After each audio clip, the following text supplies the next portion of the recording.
Moin Moin und herzlich willkommen aus Straßburg. Auch diese Woche der Plenarsitzung war wieder vollgepackt mit Themen. Als erstes haben wir über neue, schärfere Regeln für Medizinprodukte in Europa abgestimmt.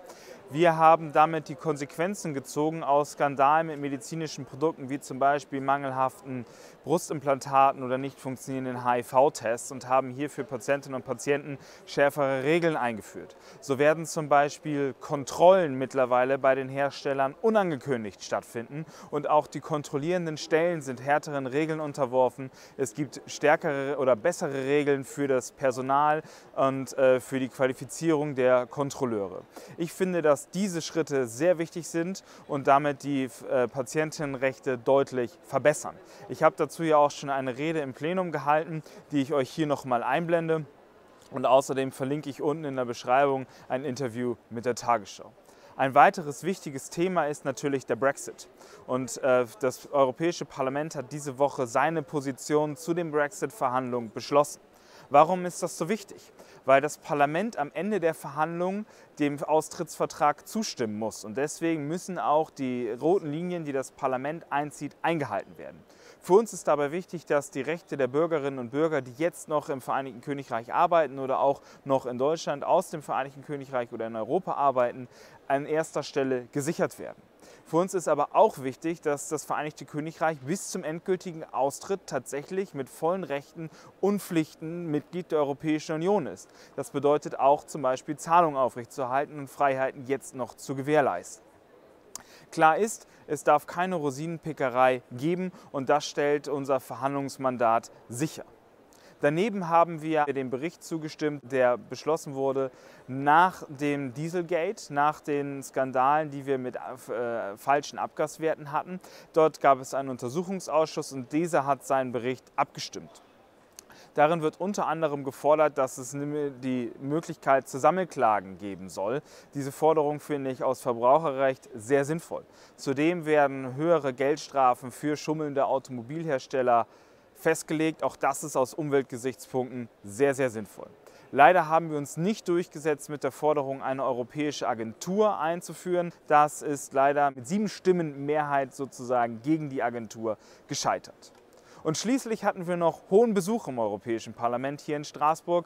Der neue Bundespräsident der Bundesrepublik Deutschland, Steinmeier, war hier und hat seine erste Rede außerhalb Deutschlands im Europäischen Parlament gehalten und hat damit ein klares Zeichen für Europa gesetzt, für das ich ihm sehr, sehr dankbar bin. Der Bundespräsident hat klargemacht, dass er mit Europa aufgewachsen ist und Europa als enorm wichtiges Projekt ansieht. Und Ausschnitte seiner Rede zeige ich euch jetzt und zudem hatte er auch danach einen kurzen Empfang mit den deutschen Abgeordneten organisiert und da war ich auch mit der Kamera dabei. Das seht ihr jetzt alles. Es ist mir eine wirkliche Freude und Ehre, heute bei Ihnen zu sein, an diesem Ort der freien Rede und der offenen Debatte. Wir sind zu unserem Glück vereint. All das ist das große Erbe, das uns die Mütter und Väter Europas anvertraut haben und auf das unsere Kinder bauen. Dieses kostbare Erbe, das dürfen wir nicht preisgeben und nicht den Gegnern Europas überlassen. Wir müssen es bewahren, pflegen und verbessern. Das ist unser gemeinsamer historischer Auftrag.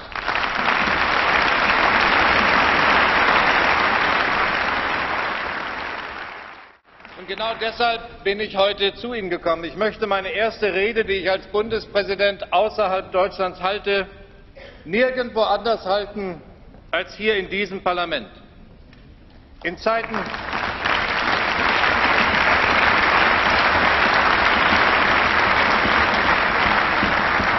Gerade jetzt in Zeiten von wachsenden Fliehkräften, von lärmenden Untergangspropheten will ich Partei ergreifen für Europa.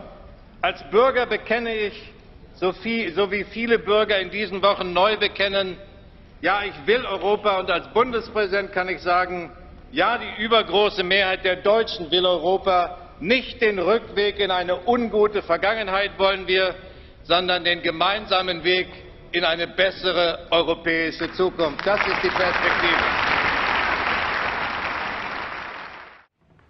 Wir waren gerade ja schon im Plenum, als Steinmeier seine Antrittsrede gehalten hat.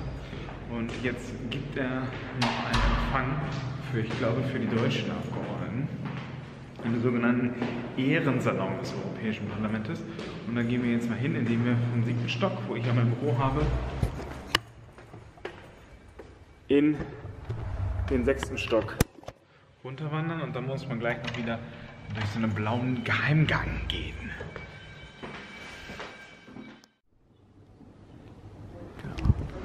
Diesen roten Schild müssen wir quasi folgen, um anzukommen.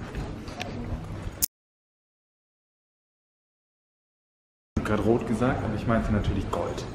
Und der Gang ist auch nicht blau, wie ich gerade sehe, sondern weiß. Hier hängen nochmal die Präsidenten.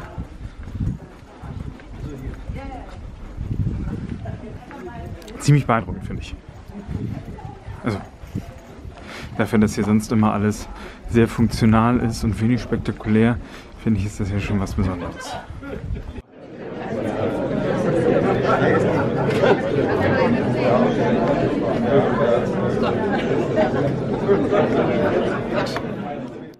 Meine sehr verehrten Damen und Herren, liebe Abgeordnete, heute Morgen hatte ich Gelegenheit, die Kurzfassung meiner Rede im Plenum vorzutragen. Ich habe natürlich noch einige Aspekte, die ich im Plenum nicht erwähnen konnte, deshalb will ich jetzt die einstündige Rede Nein, ganz im Ernst, ich will mich nur kurz bedanken. Erstens dafür, dass ich heute hier sein kann, für die Einladung all diejenigen, die daran mitgewirkt haben. Ich bin nicht das erste Mal hier im Europäischen Parlament, deshalb darf ich sagen, dass mich ganz besonders gefreut hat, dass das Plenum heute wirklich so gut gefüllt war. Aber es war nicht nur die Zahl der Abgeordneten, sondern es war auch die Aufmerksamkeit, die ich im Saal festgestellt habe. Und von daher hoffe ich, dass die Botschaft, die ich setzen wollte, angekommen ist. Es war erstens eine Entscheidung, die erste Rede außerhalb des eigenen Landes hier in Straßburg beim Europäischen Parlament zu halten. Und vielen Dank fürs Zuschauen und bis zur nächsten Woche hier aus Straßburg. Bis dahin, macht's gut. Ciao.